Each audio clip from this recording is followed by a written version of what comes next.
Lawin Media Network, bringing to you the most relevant content across all platforms. business, legal, politics, health, lifestyle, and entertainment. Your source for all the news and updates in the greater Houston community from Texas and all over the world. Get informed and empowered with Lawin Media Network.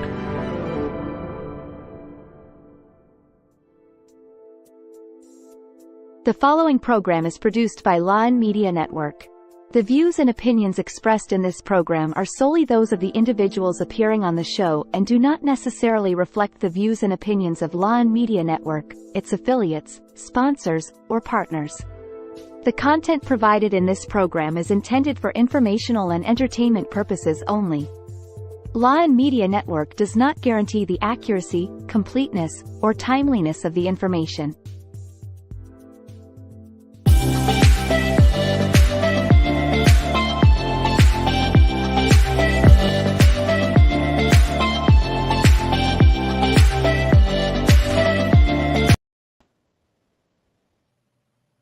Good evening, everybody, and you're watching Lawin Media Network live, either through our YouTube channel or through our Facebook Live page.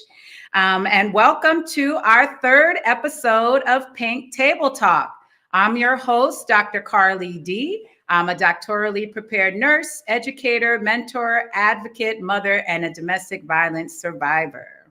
So I'm very happy for you guys joining us today for our third episode. Tomorrow is Independence Day, and it is a time to celebrate freedom and the pursuits of our dreams. And tonight's guest did just that. Tonight we have Tonja. She is a nurse, an entrepreneur, a businesswoman, a triplet, and a mom. So tonight we're going to have a great discussion with her and talk to her about her journey to success and her journey through her triumphs and challenges. She began her journey at age 16 as a pregnant homeless teen, and today she owns a thriving business in healthcare. She attended Mount Carmel College of Nursing, where she completed her bachelor's in nursing at the age of 21. Tonja has recently started Staying Alive, a CPR company, and she has a passion to use CPR as a tool to educate members of the community in the life-saving measures. In the span of 1 year, Staying Alive CPR has trained over 100 people and has been officially appointed as a training site for the American Heart Association, and she has been officially appointed as one of their training faculties. She also is starting a nonprofit branch of her business called 𝑘IIReady, which hopes to offer free CPR training to people in the inner city of Ohio to address the alarming need for Black and Brown people to know how to administer CPR. Since heart disease is the #1 leading cause of death amongst African American men and women, and many of them do not know how to administer CPR, she hopes that with this company that she can begin to train those in the inner city on how to administer CPR properly to help save lives. So we are very happy to have Tonja here on the show tonight. So welcome, Tonja. Hi, how are you guys? Thank you for the welcoming intro. Hi, how are you doing tonight? I'm doing wonderful. Oh, it's so good to have you, Tonja. I've been watching you over the years and seeing you do such great things. So I'm very excited to have you here today.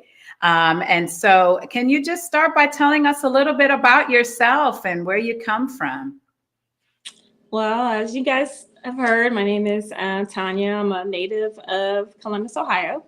Grew up in a middle-class neighborhood, Reynoldsburg, Ohio. Shout out to the 614. But I grew up in a family of 10. I was one of 10 kids. Wow. Yeah, wow. Big family. Big family. So a lot of noise. And I'm also a triplet, so it was wow. Oh it my was God. it was a fun childhood growing up. Very loud, everybody wanted attention growing up. Yes. Oh my Um, goodness. Wow. but yeah, it's a little bit about me and my upbringing. But again, we were a middle class family. Your typical American family. Yeah. Paycheck to paycheck, but our parents made it work, and kind of went from there. Wow, that's wonderful. I think we have a picture of you and your siblings. Can we have that picture pulled up? Wow, Yes. look So at you guys. You need your yes, own show.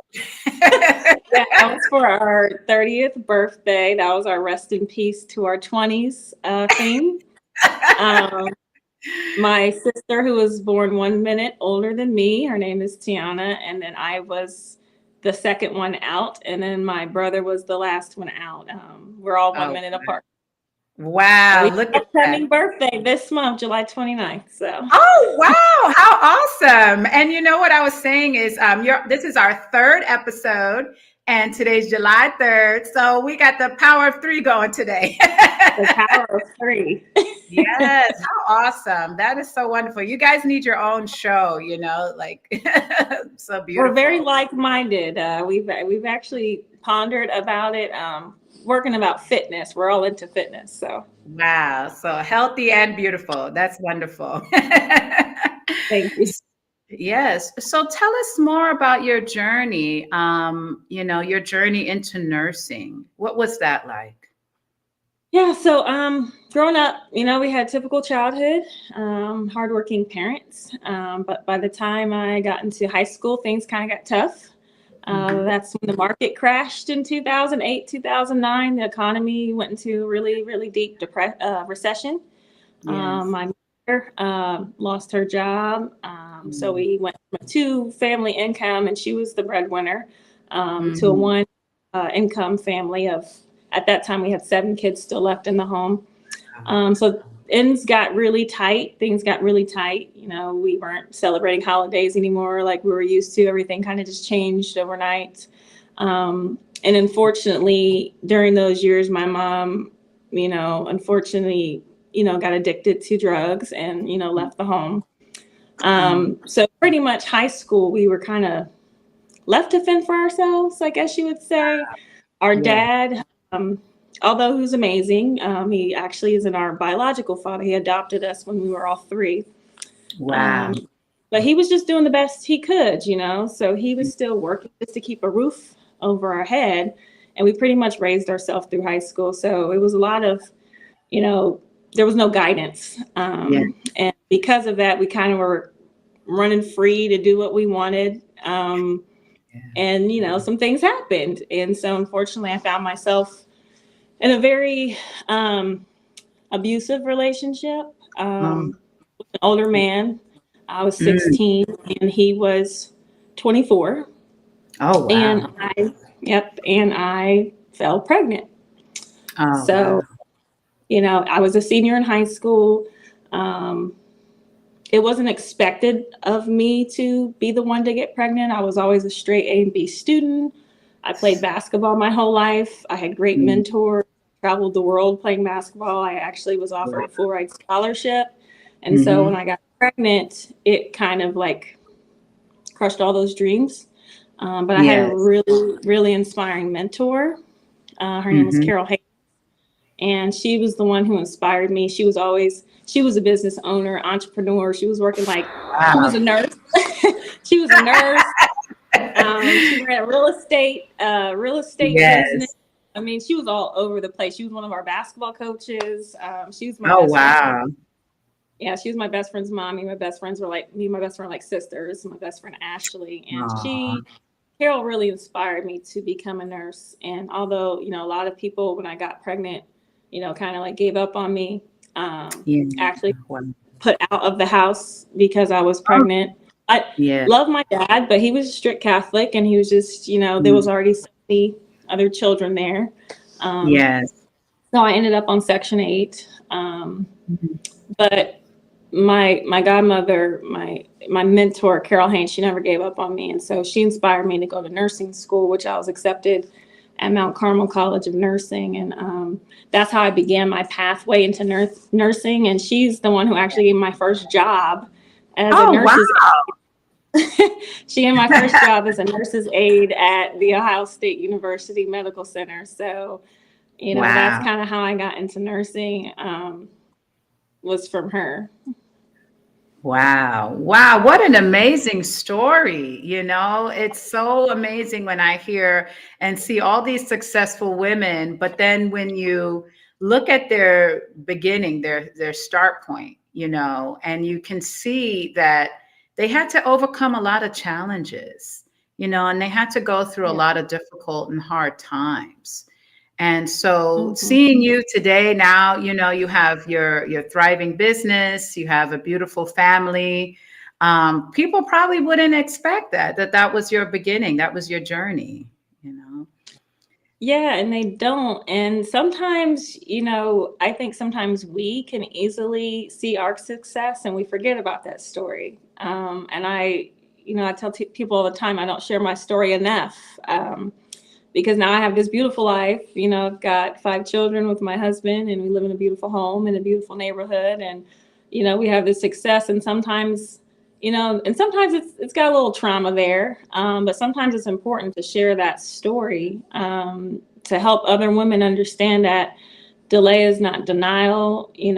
Regardless of the trials and tribulations that you go through, God is in control. That is one thing that I knew from high school. Like, I knew when I was a pregnant senior, I knew that this wasn't the end. I knew I was going to college. I knew I was still going to graduate, and I did still graduate high school on time with honors. I got accepted, like I said, into nursing school, and, it was hard. I was taking the 𝘋𝓷𝓭 bus to school. Taking the 𝘋𝓷𝓭 bus to school. I was my daughter's daycare. I found her daycare on the bus line. I had to make do with what I had at the time. I had to make things work. Her dad was in and out of the picture, very abusive, and at age 19, I didn't listen. I didn't learn my lesson. I got pregnant again. And I call her my miracle baby because, she really wasn't supposed to be here, but she made it, and I love her to death. Us 3 rocked it out through those college years. I look back a lot of times now, and it's like it had to be nothing but God, because I was on autopilot. I was working nights at the hospital. I had 2 young children at 19, and I was in school full time. At going through nursing school, what nursing school is like. Oh, yes. Oh, they my don't care about your excuses. No. They don't care about your kids. They don't care how you're going to get there. You just got to be there. So I really just give all that thanks to God, because really I don't know how I did it, but I got it done. Oh, that's so awesome. And it truly is God, he gives us like this drive, and I found that for myself, even becoming a mom, I had this drive and this passion and this fire that I didn't have before. So I think he does give that to us. And because we're doing it for them, we want to be able to provide them with a better life. So that's so wonderful. What can you tell our audience and those out there who may be in that situation? What's a word of encouragement you can give to them? A word of encouragement is that the sun will come out in the morning. Not to give up. But I think we also have to take accountability for the situations that we find ourselves in. And I started taking accountability for the situation that the choices I made. I chose to have 2 children at a young age. I chose to stay in a relationship with an abusive man. And once I started to take really accountability of myself and my situation, I realized I wanted more, and I wanted my children to have more. And I started being obedient to God, because God told me to leave him a long time ago, but I was being disobedient. It was back there. It was back there. The whole time I knew I wasn't supposed to be with this man. And, at the end of the day, I was being disobedient. And so the results I was getting was not that's not what God wanted for me. And once I actually stepped out on faith, because a part of the reason why people stay in those situations is because they're afraid, right? How am I going to go on? Like, how am I going to be a single parent with 2 kids? And, I need help. And, you get dependent, but that's what faith is, right? Faith is stepping into darkness and realizing that God is in control and he will catch you. And so once I finally did that, God did exactly that. He blessed me with my current husband.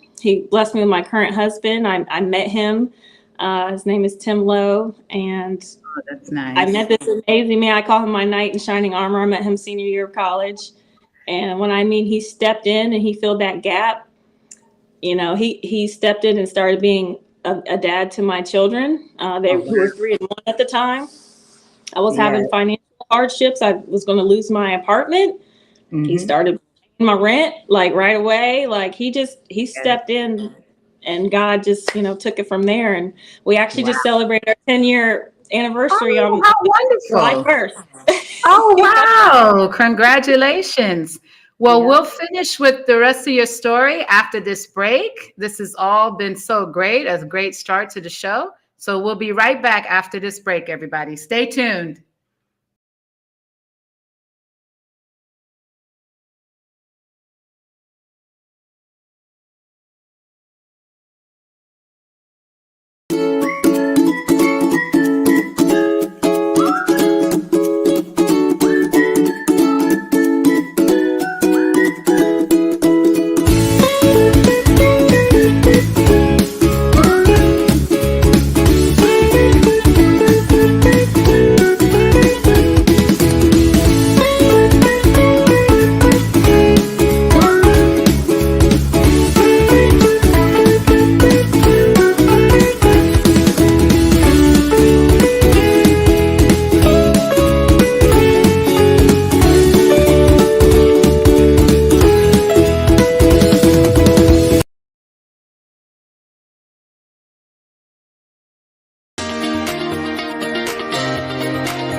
Hi, everybody. You're live with us tonight on Lawin Media Network. This is Pink Table Talk, and I'm your host, Dr. Carly D. If you're watching us live, remember to make comments or put your questions in the chat. Also, this show is produced by Lawin Media Network, and you can find us on their YouTube page, Facebook. We're also on Apple, Spotify, Amazon, Google, and about 15 different podcast platforms. So if you missed tonight's live recording, you can listen to us later on today. So tonight we have Tonja Lowe. She is a nurse and an entrepreneur, and she has started a terrific company called 𝘾𝓚𝓪 CPR. And we're having a fabulous conversation with her tonight. And so we're going to continue this conversation now. So tell us, what gave you the idea for 𝘾𝓚𝓪 CPR? Well, what really gave me the idea about 𝘾𝓚𝓪 CPR is obviously I'm a nurse by trade. I work in critical care medicine, have been for 11 years. And we get a lot of really critically ill patients in the hospital settings. So I hate to admit that I can't even tell you how many times I've done CPR in my lifetime. More times than I would like to count. But honestly, a lot of the patients that we get that are so sick, you hear the backstories of how they arrived to the hospital, how they came in, how they presented. And a lot of them don't survive because they were at home. And statistics actually show that 70% of all cardiac arrests happen at home. But these patients were at home and went into a cardiac arrest, and no one initiated CPR. Or if CPR was initiated, it was either initiated wrong or cardiac arrest was recognized too late. So unfortunately, what happens with these patients is they come in very, very sick, a lot of time with brain injuries, and a lot of times they don't survive just because the CPR wasn't initiated. And so that's kind of how I got the idea, is like the community really needs to know how to initiate CPR correctly. And I started to do some research in my, surrounding area, and there was not a lot of training centers for CPR surrounding area. So that's kind of what gave me the idea of, okay, I can do this. I do this on a regular basis. And so I started doing my research, and I actually got inspired by my good friend Veronica Gilcrease, she was an instructor first. She kind of got me connected with some people to get my instructor license and everything. And she's the one who kind of put that seed in my ear, and she planted it, and it kind of grew from there. And so that's kind of where it took off. Wow, that's terrific. Wow. I didn't know so many patients were not receiving proper CPR at home. That's really something. And so this is the only training site in your area right now? No, so we do have a few other training sites, but like my demographical area, there isn't another one for about 5 to 10 miles. So they're just not, and there's just not enough. When you go to the ones that are open, it's just they're either booked up, they're busy, or they just don't have enough staff to where the classes aren't as frequent. So there's just a need. So it's definitely something that I wanted to give to the community, and not just nurses and EMTs and firefighters, which that's what a lot of the other surrounding CPR training schools, offer it towards, but to the actual community, people just walking off the street, everybody should know CPR. Absolutely. Absolutely. And so what services do you offer? What are the training programs there that you have with your program? So here with Staying Alive CPR, obviously I offer CPR, I offer BLS, which is for healthcare providers. And then I also offer Heart Saver, which is for the everyday people coming off the street. I have babysitting courses that I offer teenagers looking to want to babysit over the summer, where they also get CPR certified and learn how to run a babysitting business. I also offer advanced cardiac life support, which is ACLS, and that is for your healthcare professionals, like your EMTs, your firefighters, your nurses, and your doctors. And then I actually just recently started offering instructor courses to where I can actually train and teach other people who are, love this work and want to do this work. I can actually train them to be instructors for CPR. So they can become entrepreneurs, start their own business as they please. Oh, that's fantastic. That's really great. That's so wonderful. And then I see you've been recognized by the American Heart Association as a training faculty. Tell me, how did that come about? So like I said, I've only been doing this. I opened this business in April of 23. So it's been a little bit over a year, but within that year, I have successfully trained over 100 people in CPR. Many of them are, future healthcare heroes, students at another location where I actually work at. I work for a nonprofit where we actually train STNAs, phlebotomy technicians, EKG technicians. So a lot of them take my courses. And then, just going to community events, training persons at community events. And then obviously just people book from my site. So just from the very large amount of work I've done in a very short year. It's been a busy year. It has been a busy year. I was recognized by my training center, and they recently last month appointed me to training faculty and recognized my business and my location as a training site. Wow, that's fantastic. That's really great. What an accomplishment. And I see you have your little buddies there in the back. I do. That's my family. Can you tell us about that? Some of the equipment you have there? Yeah, so these are Preston products. I really love Preston. These are Preston products in the back. So we have adults, children, and infants. And so they give real live audio feedback while we're doing our trainings. And Yeah, they're pretty high tech. So that way people who are learning CPR know that they are, one, going at the correct depth, two, going at the correct rate. Because we know that with high quality compressions, it increases our chances of survival. We also have AED machines, which we train on AED use, so people know how to use the AED machine. We've got Narcan trainers. We do Narcan trainings. Oh, wow. That's Yeah, great. we do Narcan training so people know how to give that life-saving naloxone to opioid overdoses. And bags.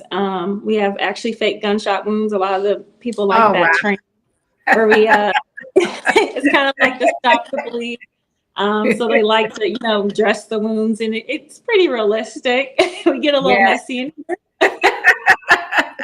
Sounds like a good time while learning. It is a good time, and we always have a CPR playlist. So we're always moving and grooving while doing CPR.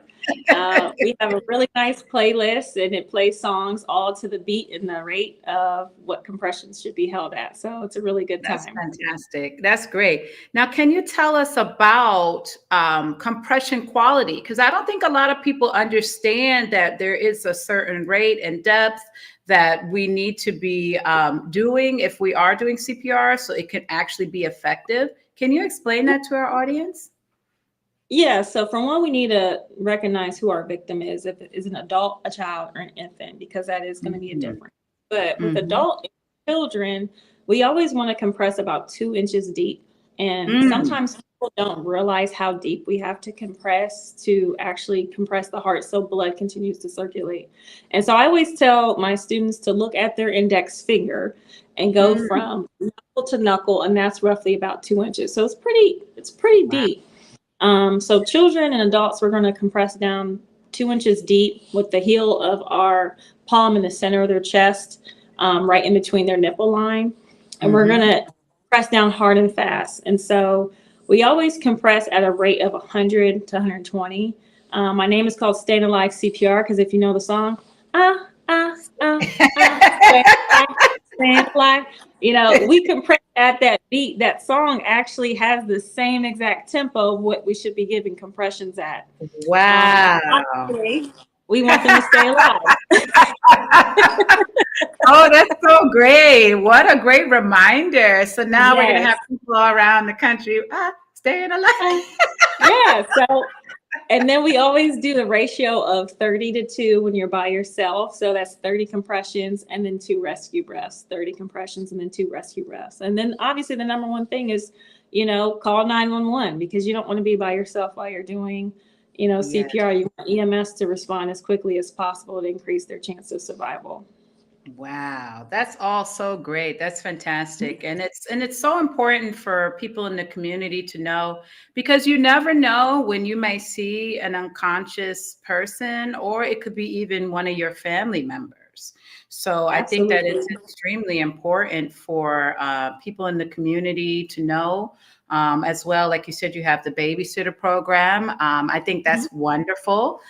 Whenever I'm looking for a babysitter, I always make sure they have CPR. Yeah, because that's just my nurse and mom brain. It's like, oh, I need somebody that's trained. Yes, and then even with the infants, it's when I train the teenagers, they think that all CPR is the same. They think they're supposed to use 2 hands on an infant. They're ready to put their hands on my babies. And I'm like, no, it's only 2 fingers. You only need 2 fingers.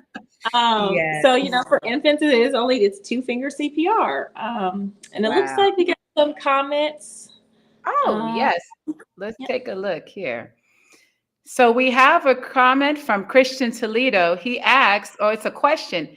Is it true that ribs could break when someone is receiving CPR? Yes. So can you answer that for us, Tonja? And the answer is yes. That is a risk that we take, but when given an emergency, we always look at what are the risks and what are the benefits, right? So when we assess this victim and we see that there's no pulse, there's no breathing, this is an emergency. So what the alternative is death. Okay. So yes, it is a possibility that we can break some ribs. But the bigger possibility is that we save them. People who receive CPR are 2 to 3 times more likely to survive than those who don't receive CPR. So it is a risk.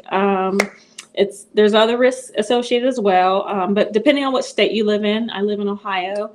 We are a Good Samaritan law state, which does protect you from liabilities and being sued when you're trying to rescue somebody from CPR. And I do always tell people that has an asterisk behind it. There's always an asterisk when it comes to that. And a lot of times my students go like, well, what's the asterisk? And I'm like, well, you can't do CPR while you're under the influence. You know? Yes, that is so true. That's so important. Yeah, just like nurses can't go in the hospital drunk, you know, think that they can take care of patients. So I do tell them, you know, a lot of them are young and they're like, oh, I'm like, yeah. So, you know, you're not protected from the Good Samaritan law if, you know, certain other situations are going on. But yeah, there is a risk. But again, the reward is so much higher. And I'd rather have somebody alive and, you know, sore from a broken rib that could heal than dead. So. Very good. Thank you. So we're going to take our second break of the evening, and we're going to get back to this very informative show. And I'll see you all after the break.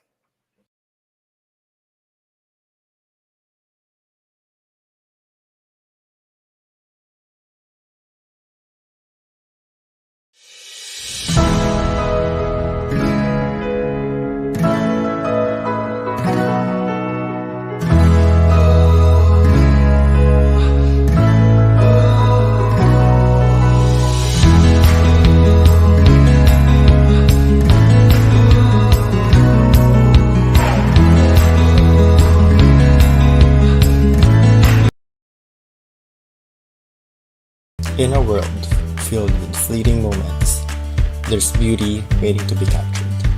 My name is Christian, and I specialize in immortalizing your most precious memories, from elegant weddings to vibrant events and timeless portraits. I'm here to make every moment unforgettable. Let me tell your story through the lens. Contact me today.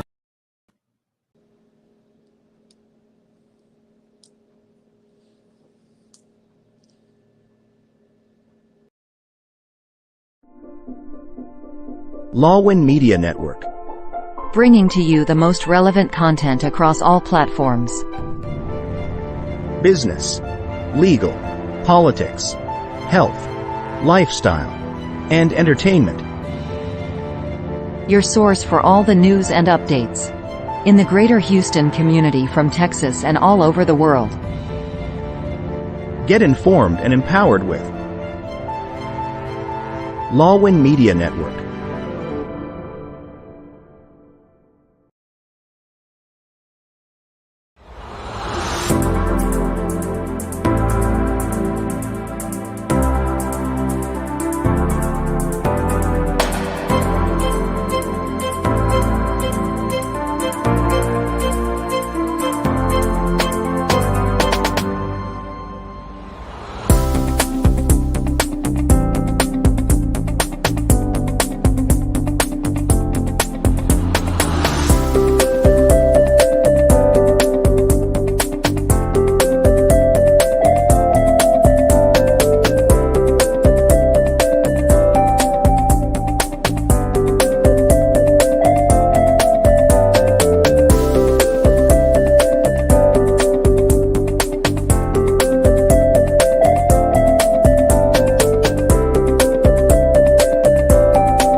Everybody, welcome back to Pink Table Talk. We have some comments here in our live chat.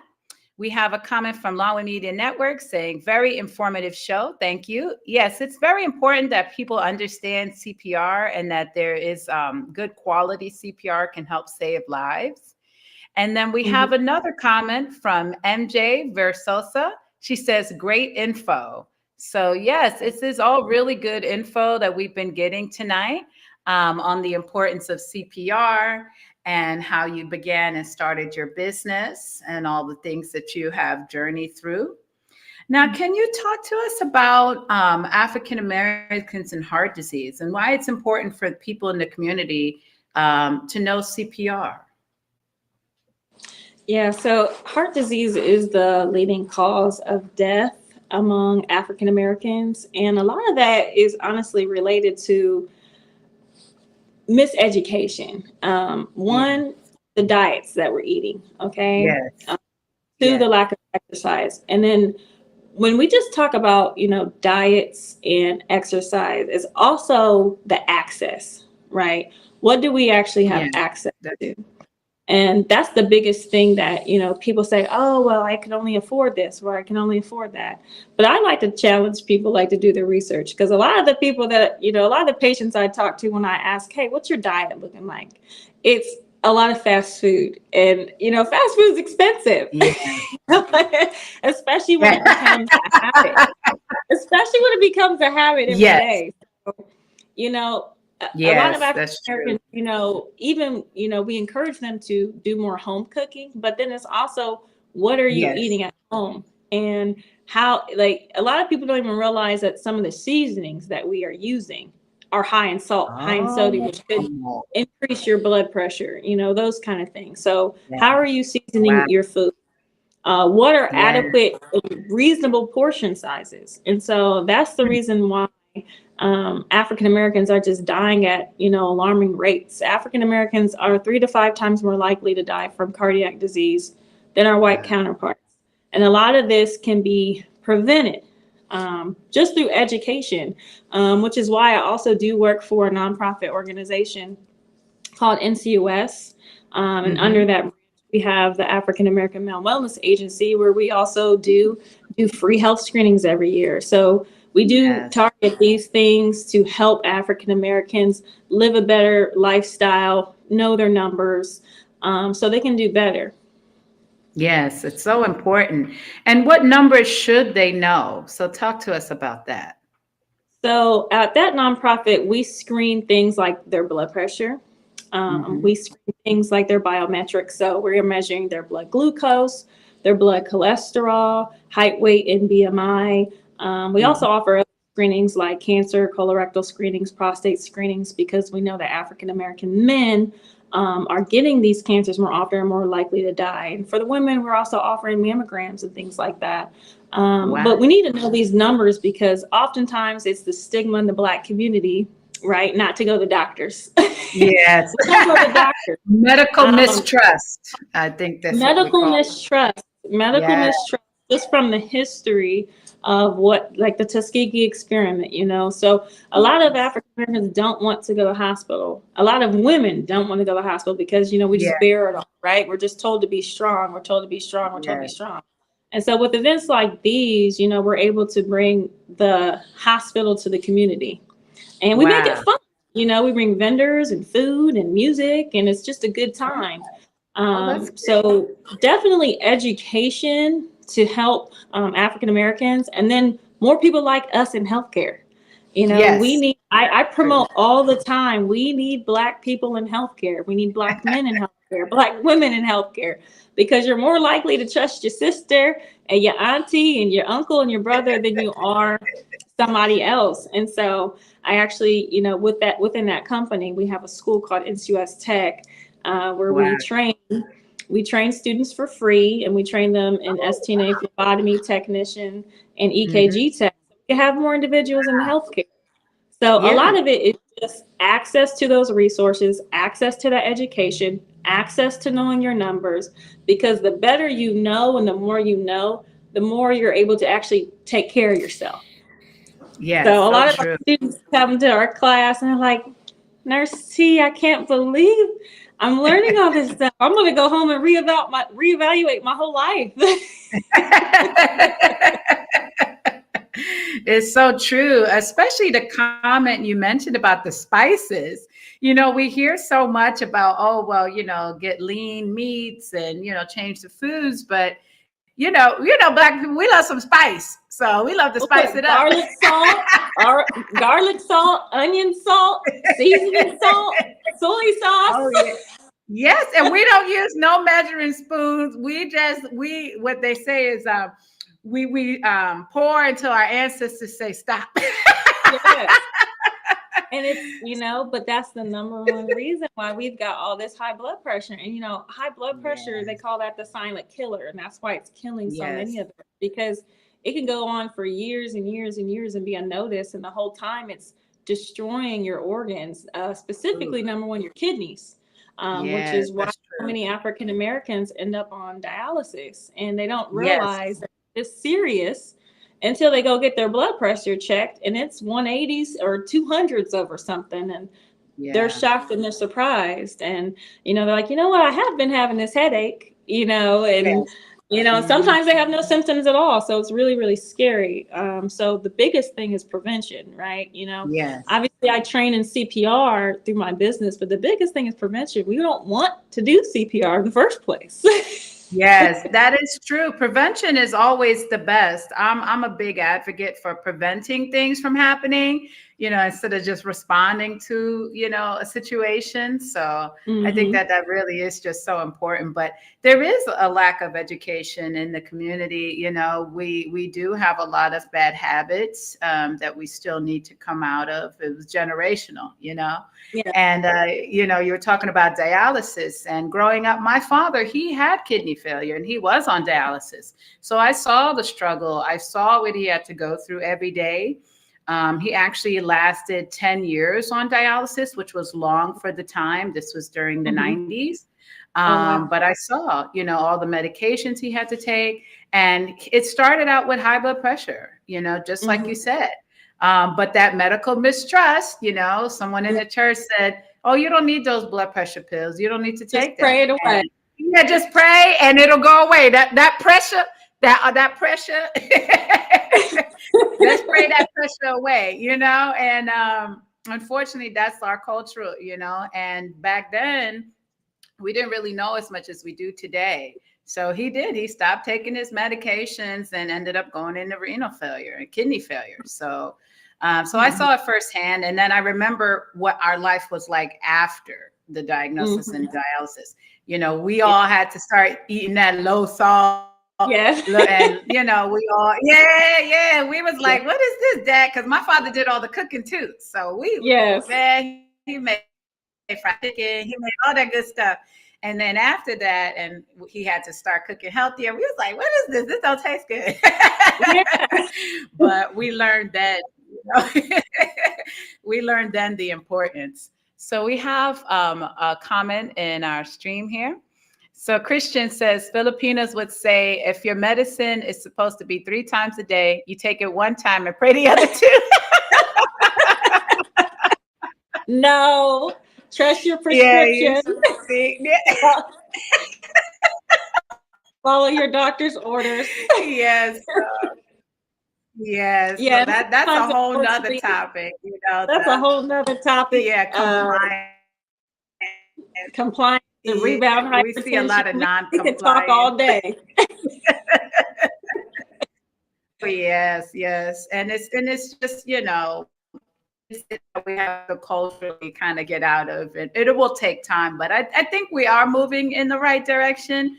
But definitely with programs such as yours, you're raising a lot of awareness in the community and showing a lot of Black and brown people that they can do CPR. A lot of people feel that, that's only for medical professionals, but you're kind of bringing it down to the community level. So that's really fantastic, Yeah, and that's so what I'm really glad that you're doing that. Yep, and that's what my Rescue Ready initiative is going to be, is bringing CPR into the inner cities. Because again, when you look at statistics, it does show that you are more likely to die from a cardiac arrest in the inner city versus a suburb. And when they really researched and digged into that, it was because when you're in the inner city, more than likely, you're not going to get that CPR. For one, you're not going to get it at all. If you do get it, it's not in a timely manner. And it's because people aren't being trained to recognize what is a cardiac arrest. How do I assess? How do I check for pulse? They don't know what to do. Or they're afraid because some people do have the misconception that I have to be certified in order to give CPR. And that's just not true. And so a lot of times CPR is not being initiated. You know, we have this new young generation who, you know, they'll pull out their phones and record and put somebody on live instead of calling the police. So there's a whole bunch of barriers that can happen that would prevent somebody from getting adequate care. And so that's what Rescue Ready intends to do, is to offer free trainings in the inner cities, in those communities of color, so that they can get access to CPR and save lives. I think we just lost Dr.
All right, everybody, welcome back. Got cut off a little bit back there. But this has been such a great conversation tonight, you know, and I think that it's just so important that we educate the community on, you know, heart disease and those risk factors, prevention, but we also are prepared in case an emergency does happen.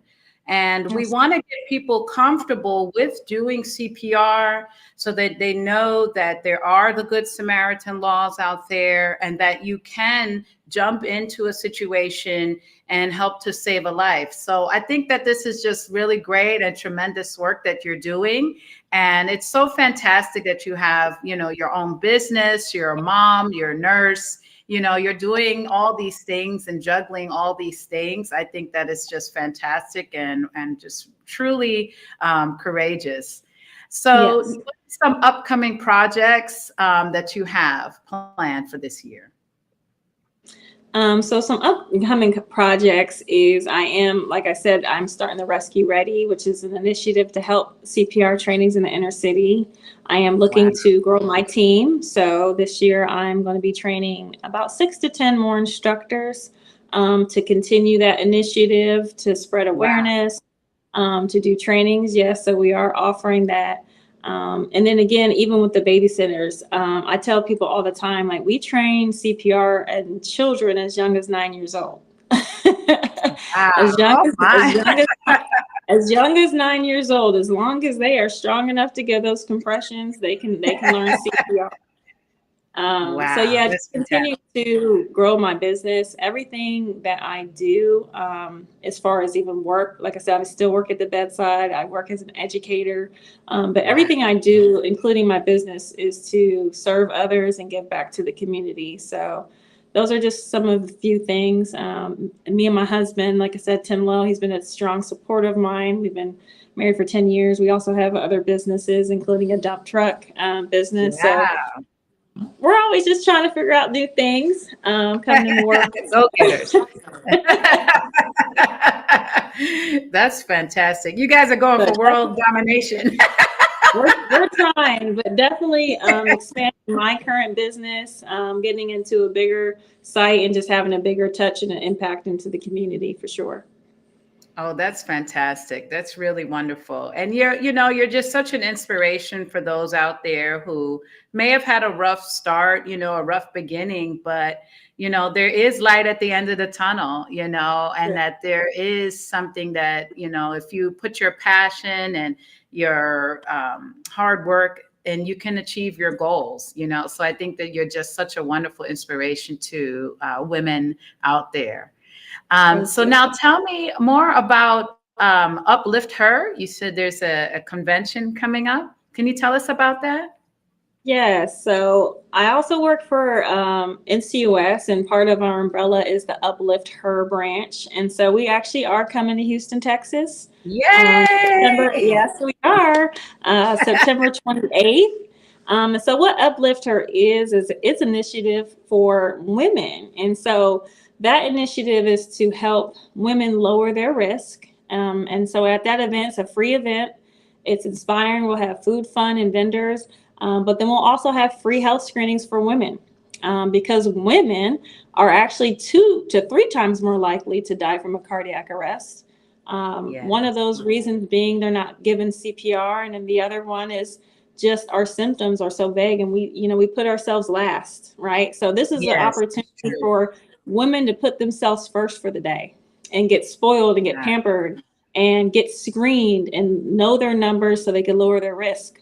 We'll have free mammograms, free blood pressure checks, blood glucose checks, cholesterol checks. It's just a sisterhood vibe. It's fun. We just finished our Uplift Her event here in Ohio on June 20th. It was awesome. Wow. We had over 5,000 people in attendance. We gave out over 500. Yes, we gave out over 500 free screenings to the community. So we're really excited. This will be our second year in Houston. We're really excited to bring it there. We're excited for people to come and just fellowship and just have fun and, bring their daughters too. This is like a family event, but we want, it starts at the youth, right? So we want to show our young ladies that we're taking care of our own health so they grow up and see that example. I'm a firm advocate of it. I've got 4 daughters. who look up to me. Yes, 4 daughters who look up to me to take care of my own health, and I have my one son too. But those daughters. So we will be in, I know. Ooh. We will be in Houston, Texas on September 28th. So share the word, spread the word. We are looking forward to seeing everybody there and just giving back to the community to lower everyone's risk. Oh, that's awesome. And where will it be taking place in Houston? It will be taking place at St. John's United Methodist Church. Again, we will be there. Screenings typically start first, but we'll have like a grand opening. Like I said, vendors, music, entertainment. It's a whole vibe. They've already started advertising it down there, and it'll be a good time. So we definitely want everybody to come out. It'll be a great place to network. And even just, that's kind of how I started with my business, is networking. Literally networking and aligning yourself with like-minded women. And women, I always tell people when they ask me like why I started my business or how I started my business, I always say like, hang out with people that inspire you, hang out with people where you want to see. So I always tell people, just get a mentor. Yes. Every woman should have a mentor. Yes. Mentorship is very important. And I mentor a few young women, and it really is a life saver, life changer for them, Mm-hmm. Absolutely. I tell them to get a mentor. I also mentor as well. And I just, networking. And so events just like Uplift Her and other events, I always tell people, go on Eventbrite and just look up women events. Yeah. Go look up women events and go attend things. Because you have to surround yourself with different circles. You can't keep doing the same thing and expecting the same results, right? That's the definition of insanity. I definitely tell people to network, get a mentor. And then I also just tell people, it's not easy. I've been in business for 1 year, but it's not easy. And I also tell people now, like, don't rush into it. Don't rush Yeah. into business. Like, actually take your time, investigate, research, create a business plan. Because what I will say that I've seen why most businesses don't last past a year is because they rush into it and they don't have the knowledge behind it, and they end up, putting too much money in and not get enough back. And business is hard. Anybody who runs a business knows that you're not going to have profits right away. That's true. That is so true. And so, can you tell those out there in our audience who are thinking of starting their own business, what are some of the first steps? What's the first step they should take? Let's start with that. So the first step I would take is pray about it. I'm one person that I don't move without God as my lead, with my direction.